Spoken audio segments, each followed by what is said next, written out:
모든 것 아시는 주님. 오늘 아침 함께 나눌 말씀은 갈라디아서 3장입니다. 22절부터 29절까지. 그러나 성경은 모든 것이 죄 아래에 갇혔다고 말합니다. 그것은 약속하신 것을 예수 그리스도를 믿는 믿음에 근거하여 믿는 사람들에게 주시려고 한 것입니다. 믿음이 오기 전에는 우리는 율법의 감시를 받으면서 장차 올 믿음이 나타날 때까지 갇혀 있었습니다. 그래서 율법은 그리스도께서 오실 때까지 우리에게 개인교사 역할을 하였습니다. 그것은 우리로 하여금 믿음으로 의롭다고 하심을 받게 하시려고 한 것입니다. 그런데 그 믿음이 이미 왔으므로 우리가 이제는 개인교사 아래에 있지 않습니다. 여러분은 모두 그 믿음으로 말미암아 그리스도 예수 안에서 하나님의 자녀들입니다. 여러분은 모두 세례를 받아 그리스도와 하나가 되고 그리스도를 옷으로 입은 사람들이기 때문입니다. 유대 사람도 그리스 사람도 없으며 종도 자유인도 없으며 남자와 여자가 없습니다. 여러분 모두가 그리스도 예수 안에서 하나이기 때문입니다. 여러분이 그리스도께 속한 사람이면 여러분은 아브라함의 후손이요 약속을 따라 정해진 상속자들입니다. 길을 걸어갈 때도 험한 산이 앞을 막아도 저희가 이번 주부터 갈라디아서 말씀을 함께 나누려고 합니다. 갈라디아서 하면 우리가 구원을 받는 데 있어서 율법도 있고 십자가를 믿는 믿음도 있는데, 자, 이 두 가지 중에 무엇이 더 중요합니까? 구약의 유대인들은 자신들이 율법을 통해서 구원을 받았다라고 말합니다. 그러나 예수님의 제자들 또한 그들을 통해서 구원을 받은 복음을 들은 그리스도인들은 아닙니다. 우리는 예수 그리스도를 믿음으로 구원을 얻습니다. 하나가 맞으면 다른 게 틀린 건가요? 서로 다릅니다. 하지만 이것이 다르다고 해서 맞고 틀리는 그런 문제가 아니라 우리가 좀 더 깊이 있게 들어가 보면 이 두 가지가 함께 어울려서 우리가 하나님 나라에, 오늘 읽은 말씀 마지막 구절에 보면 우리가 하나님의 상속자라는 사실을 분명하게 밝혀준다라는 사실이죠. 저는 가장 기본이 되는 창세기의 말씀을 우리가 함께 기억하기를 원합니다. 앞부분에 보면 모든 인간은 아담으로부터 우리는 하나님의 형상대로 지음받은 피조물이죠. 하나님의 형상을 가진 유일한 피조물이 인간입니다. 그런데 그 하나님의 형상이 아담의 범죄로 인해서 깨어지게 되죠. 그것을 오늘 22절 말씀에 이렇게 이야기합니다. 세상의 모든 것이 다 죄 아래 갇혀있다 라고 표현을 하죠. 여러분, 하나님의 형상이 온전하다면 우리가 죄 아래 있겠습니까? 아니죠. 예수님께서 죄 아래 계셨습니까? 성령이 죄 때문에 죄로 인해서 문제가 됩니까? 아니죠. 우리도 원래는 그 하나님의 형상을 가지고 있었는데 아담의 범죄로 인해서 그 하나님의 형상이 깨어짐으로 말미암아 우리도 죄 아래 갇히게 되었다. 우리만 갇히는 게 아니죠. 아담의 범죄로 인해서 하나님의 심판이 내릴 때 땅이 저주를 받고 모든 생명체가 저주를 받고 마지막으로 아담과 하와도 저주를 받게 됩니다. 세상의 모든 것이 죄 아래 갇히게 된 것이죠. 그런데 그것이 계속 유지되어 오다가 그것으로 끝나는 게 아니라 바로 예수 그리스도의 십자가의 은혜로 우리가 더 이상 죄 아래 갇혀있지 않을 구원을 얻게 되었습니다. 바로 십자가를 믿음으로 우리가 다시 하나님의 자녀, 우리 안에 있는 하나님의 형상이 회복되기 시작한 거죠. 죄 아래 있을 때는 하나님께서 그래도 그 백성들을 구원하시기 위해서 무엇 주셨습니까? 율법을 주셨습니다. 그러니까 율법은요, 죄 아래 있는 사람들에게 하나님의 구원을, 하나님의 은혜를 경험하게 하는 하나의 방법, 하나의 도구였다는 사실이에요. 그래서 모세를 통해서 하나님과 이스라엘 백성들이 언약을 맺을 때 너희가 이 율법을 지키면 내 백성이 될 것이고 나는 너희의 하나님이 될 것이다 라고 약속해 주시지 않았습니까? 그런데 그 율법이 이스라엘 백성들을 죄에서 해방시켜 주지는 못했다라는 사실이죠. 그런데 예수 그리스도의 십자가는 우리를 죄에서 해방시켜 주실 수 있다라는 말씀을 바울이 전하고 있는 겁니다.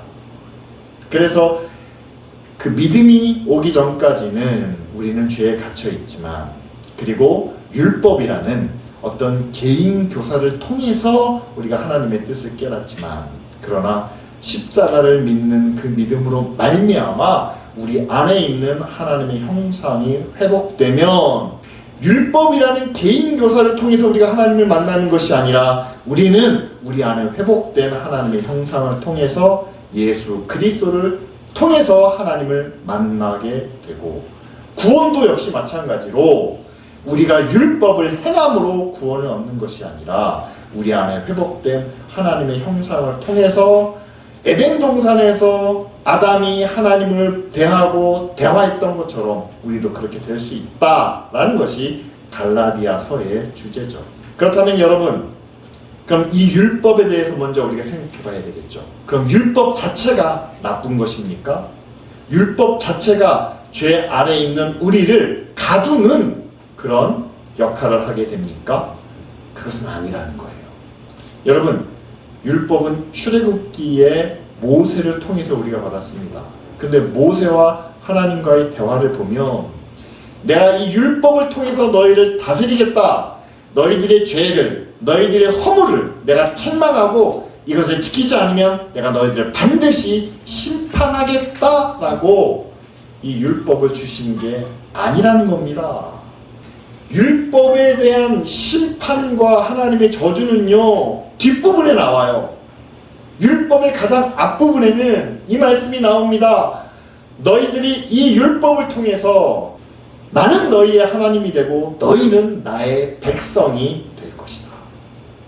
이것을 지키며 나는 너희의 왕, 너희의 생명과 너희의 땅과 너희의 모든 것을 책임져주는 너희의 지도자, 너희의 왕, 너희의 보호자가 되고 너희는 나의 사랑을 받는 나의 백성이 될 것이다 라는 것이 원래 율법의 가장 앞부분에 나와 있고, 그것이 가장 중요한 것이고 그것이 율법 자체의 목적이 된다는 사실이죠.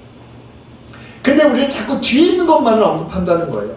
율법을 지키지 않으면 하나님의 심판이 임하면 어떻게 되는 것인가? 하나님께서 우리와 약속을 맺을 때 이거를 어길 걸 알고 그 약속을 우리에게 주셨을까요? 저는 그렇지 않다고 생각을 합니다. 이스라엘 백성들에게 율법을 주실 때도 마찬가지예요. 결국 하나님께서는 그 율법을 통해서 이스라엘 백성들을 가나안으로 인도해 내십니다. 약속의 땅에 들어가게 하십니다. 그러면서 다시 한번 이스라엘 백성들에게 말합니다. 이 율법을 지켜야 그 땅에서 너희의 나라가 세워지고 그 나라가 영원할 것이다. 끊임없이 하나님은 그 백성들과 맺은 약속이 이어지기를, 계속되기를 바라셨다라는 사실이죠. 여러분, 그래서요, 우리가 율법이라는 단어를 들을 때마다 저거 지키지 않으면 혼나는데, 저거 지키지 않으면 우리가 벌 받는데 라는 것이 아니라, 하나님께서 그 법을 통해서 우리를 백성으로, 자녀로 삼아주시고 우리를 향한 하나님의 선하신 뜻이 무엇인지, 어떻게 해야 하나님과 우리와의 관계가 온전히 맺어지는지 그 자세한 내용들을 우리에게 가르쳐 주시고 그것을 지키게 하셨구나라는 율법의 좋은 의도를, 원래 목적을 우리가 다시 한번 기억하며 생각해 보아야 한다는 사실이죠. 구약의 많은 내용들이 율법을 지키지 못해 심판받는 백성들의 모습이 나타납니다. 열왕기상하가 그렇고 역대기상하가 그렇습니다. 선지자들의 메시지가 그렇습니다. 그들이 율법대로 성전을 세우고 제사를 드리고 그들이 절기를 지키지만 그러나 성전과 절기와 제사가 하나님을 나타내지 못하는 거예요. 율법대로 살았다고는 하는데 그 안에 하나님이 빠졌습니다. 그러니까 선지자들이 얘기하는 거예요. 너희들의 제사도 이 성전도 아무 의미가 없구나. 왜냐하면 율법의 목적을 그들이 잃어버렸기 때문이죠. 저는 다르지 않다라고 생각합니다. 율법은 행위고 믿음은 우리의 마음이니까 우리는 믿음만 지키면 구원을 얻는다? 글쎄요, 그럴까요? 여러분 정말 믿음을 지키고 계십니까? 라고 묻고 싶습니다. 여러분들의 믿음이 어디에 있습니까? 마음속에 있습니다. 여러분, 마음으로 믿는 것은 성경에서 믿음이라고 얘기하지 않아요. 죽은 믿음이라고 얘기합니다. 야고보서는요, 행함이 없는 믿음은 죽은 거라고 말하잖아요. 행함이 중요하다는 것을 말씀드리는 게 아니에요. 여러분들의 마음속에 믿음이 있다면 믿음이 살아있어야 되고 믿음이 힘이 있어야 되고 믿음이 움직여야 되고 믿음을 통해서 열매가 맺혀져야만 합니다. 살아있는 믿음은 증거를 나타냅니다. 살아있는 몸이 심장이 뛰고 혈액이 돌고 체온을 유지하는 것처럼 우리의 살아있는 믿음은 그에 합당한 증거가 나타나야 되는데 여러분 과연 우리의 믿음이 제 역할을 제 기능을 하고 있다고 생각하십니까? 십자가를 믿는데 십자가의 믿음이 우리를 어디로 인도하고 있습니까? 당연히 하늘로 인도하셔야죠. 예수 그리스도의 십자가에서 가장 처음 믿은 사람이 누굽니까? 옆에 달린 강도예요. 강도와 나눈 대화가 이겁니다. 나를 기억하소서. 그러니까 예수님께서 뭐라고 말씀하십니까? 네가 오늘 나와 함께 어디에 있다고요? 낙원에, 하나님 나라에. 결국 믿음이 우리를 인도하는 것은 하나님의 나라입니다. 땅이 아니에요. 하늘로 올라가야 됩니다. 믿음을 통해서 우리의 삶이 계속 땅에 머무는 것이 아니라 땅에 속해 있는 것이 하늘에 속한 것으로 조금씩 변화되고 달라지고 새로워져야 된다는 거예요. 예수 믿기 전에는 나의 삶 100%가 땅에 속했습니다. 예수를 몇 년 믿으셨어요? 10년 믿었습니다. 그러면 1년에 1%씩 여러분들의 삶이 땅에서 하늘로 변화가 되어야 되지 않겠습니까? 50년 믿으셨으면 1년에 1%라면 여러분들의 삶의 절반이 땅에 속해 있는 것에서 하늘에 속해 있는 것으로 변화가 되어야 하지 않겠습니까? 한번 돌아보십시오. 여러분들의 삶 중에 몇 프로가 하나님께 속해 있는지, 하늘에 속해 있는지. 여러분, 율법의 원래 기능으로 돌아가라 라고 구약의 예언자들이 이야기합니다. 그렇다면 지금의 교회는 무엇을 외쳐야 될까요? 믿음으로 구원을 얻으셨다면 여러분 믿음의 원래 기능으로 원래 목적으로 돌아가시기 바랍니다. 믿음을 통해서 뭘 얻으셨어요? 구원입니다. 영원히 구원을 받는 겁니다. 하나님이 우리에게 주신 생명을 얻는 겁니다. 그리고 천국에 대한 소망을 갖는 겁니다. 그렇기 때문에 예수님께서 우리에게 주신 사랑을 우리도 함께 나누는 겁니다. 믿음으로 좋은 대학 가는 거 아닙니다. 믿음으로 좋은 데 취직하는 것도 아닙니다. 믿음으로 성공하는 것, 믿음으로 부귀 영화를 누리는 것, 믿음으로 축복받는 것 아닙니다. 여러분, 구약의 이스라엘 백성들이요, 율법을 지키면서 그들이 항상 바라왔던 게 그겁니다. 가뭄이 오면 제사를 드리면서 우리에게 비를 달라는 게 그들의 믿음이었어요. 남들은 추수를 해서 수확을 하면 100배 열매를 맺는데 우린 10배밖에 못 맺어요. 그러니까 저들처럼 우리도 100배 열매를 주게 거둘 수 있도록 우리를 도와달라는 마음으로 하나님께도 제사를 드리고 산당에 가서 우상에게도 제사를 드렸습니다. 지금 우리도 그렇지 않나요? 믿음으로 구원도 구하지만 믿음으로 세상의 복도 구합니다. 믿음으로 잘되기를 구합니다. 여러분, 제가 너무 이렇게 비판적으로, 비관적으로 말씀드린다고 생각하지 마세요. 여러분, 믿음을 통해서 얻는 것은요, 우리의 영혼의 구원이고, 우리의 생명이고, 하나님 나라고, 하나님의 나라가 이 땅에 임하는 겁니다. 그것 외에 구하는 것이 있다면 그건 부차적인 거죠. 있어도 되고 없어도 되는, 있으면 좋겠지만 없어도 원망하지 않는. 여러분, 오늘 말씀의 율법을 우리의 개인교사라고 이렇게 이야기를 합니다. 고대 로마 시대를 우리가 한번 생각해 봐야 되는데요, 로마 시대에는 개인교사가 그 주인의 자녀들을 가르치는, 훈계하는 역할을 맡아서 하죠. 그러니까 자녀들이 어릴 때는요, 이 개인교사가 자녀들을 체벌할 수도 있습니다. 벌을 줄 수도 있어요. 책망할 수도 있습니다. 꾸짖을 수도 있습니다. 그만한 권한과 또한 책임을 맡은 그런 개인교사들이에요. 하지만 그 자녀가 나이가 되고 사춘기를 건너서 이제 거의 성인의 자리에 이르게 되면은요, 더 이상 개인교사들이 그 성인이 된 주인의 자녀에게 이런저런 이야기를 하지 못합니다. 마치 주인과 같이 옆에서 충고와 조언을 해줄 수 있을 뿐, 예전처럼 책망하거나 그를 가르치려 하거나 그의 의사를 좌우할 수는 없다라는 사실이죠. 율법이 그렇다라고 소개합니다. 여러분, 우리가 예수 그리스도를 통해서 믿음으로 구원을 얻었다면요, 더 이상 율법이 우리 구원을 가로막지 못한다라는 사실입니다. 하나님의 자녀가 되었기 때문에 더 이상 우리는 율법에 매이지 않는다라는 말이죠. 근데 중요한 것은 그겁니다. 십자가를 믿음으로 구원을 얻었는데, 하나님의 자녀가 됐는데, 여러분, 하나님의 자녀가 되면 지금 당장 우리는 구원의 완성을 이룬 것입니까? 라는 질문이죠. 하나님의 자녀인데 정말 우리 가운데 하나님의 자녀다운 모습이 있습니까? 라는 부분이죠. 개인교사의 역할은 그거였습니다.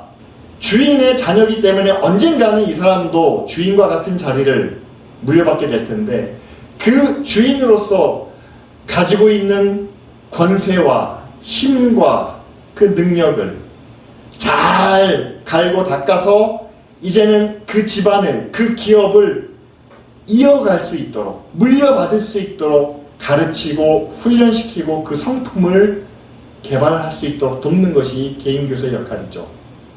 우리도 그렇다는 사실입니다. 하나님의 자녀가 되었는데 우리 안에 하나님의 자녀답지 못한 부분이 있다면, 여러분, 우리도 우리의 자질을, 우리의 능력을, 우리의 성품을, 하나님의 자녀다움을 우리도 개발해야 될 텐데 어떻게 개발하고 계십니까? 열심히 기도하고 하나님의 말씀을 읽음으로 우리는 개발할 수 있습니다. 그런데 말씀을 읽고 기도하는 것만으로 정말 우리가 세상의 때를 벗고 세상의 죄악에서 벗어나서 하나님의 의로운 자리로 나아갈 수 있느냐? 그건 좀 부족하다고 여겨져요. 근데 율법이 우리에게 그 길을 제시해주고 있다는 사실이죠. 율법은 명확하게 우리가 하지 말아야 될 것과 우리가 적극적으로 해야 될 것이 무엇인지를 말해주고 있습니다. 세상의 불의한 것을, 세상의 어두운 것을, 잠시 우리에게 이익은 되겠지만 그러나 옳지 못하고 공정하지 못한 것을 엄격하게 금하고 있습니다. 유혹과 탐욕과 그 모든 것들을 멀리하라 라고 지칭하고 있습니다. 반대로 지금은 좀 힘들겠지만 바르고 선하고 의로운 것에 힘쓰라고 이야기합니다. 우리 자신을, 우리 육신을 쳐서 복종시킬 정도로 바르게 나아가도록 말씀하고 있습니다. 여러분, 이 율법이 우리가 하나님의 자녀 되게는 못하지만 하나님의 자녀된 우리를 하나님의 자녀답게 만들어 줄 수는 있다라는 사실이죠. 여러분, 율법이 우리가 하나님의 자녀가 되는데 걸림돌이나 방해가 되는 것이 아니라 이미 하나님의 자녀가 된 우리에게 하나님의 자녀다운, 하나님의 기업을 이어받을 만한 자질과 능력과 성품을 갖게 만들어주는 그런 훌륭한 개인교사가 된다는 사실을 꼭 기억해 두시기를 바랍니다. 왜냐하면 우리는 오늘 29절 말씀에 나오는 것처럼 아브라함의 자손일 뿐만 아니라 하나님의 기업을 약속에 따라 물려받을 상속자이기 때문에 여러분, 우리가 그냥 천국 가면 우리는 다 똑같은 하나님의 자녀입니다, 그냥 먹고 놀고 즐기기만 하면 됩니다 라고 생각한다면 그건 잘못된 오해예요. 분명히 말씀합니다. 정해진 상속자다. 하나님께서 만드신 그 하나님의 나라를 우리가 물려받는다. 하나님의 자리를 우리가 대신해야만 한다는 거죠.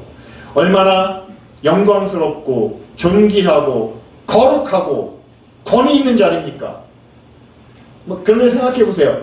그 권위 있는 자리에 올라가기 위해서는 얼마나 스스로를 통제할 수 있는 능력이 필요하겠습니까?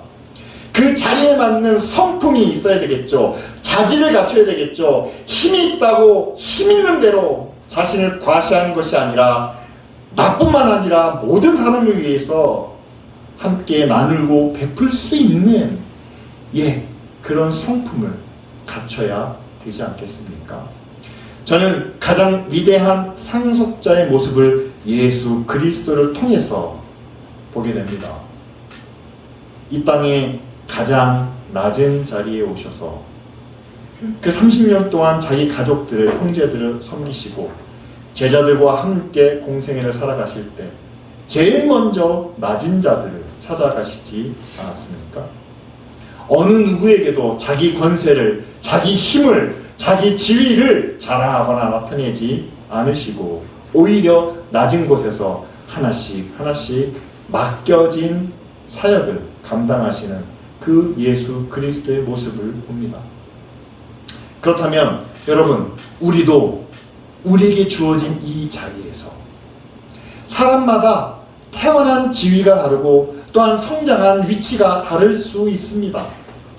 하지만 그것이 불공평하다는 것이 아니라 그 자리에서 예수 그리스도의 마음과 그분의 성품과 그분의 뜻을 조차 우리에게 맡겨진 사명을 감당해야 하는 것이 바로 하나님의 상속자로서 우리가 준비되어야 가는 그런 모습이겠죠.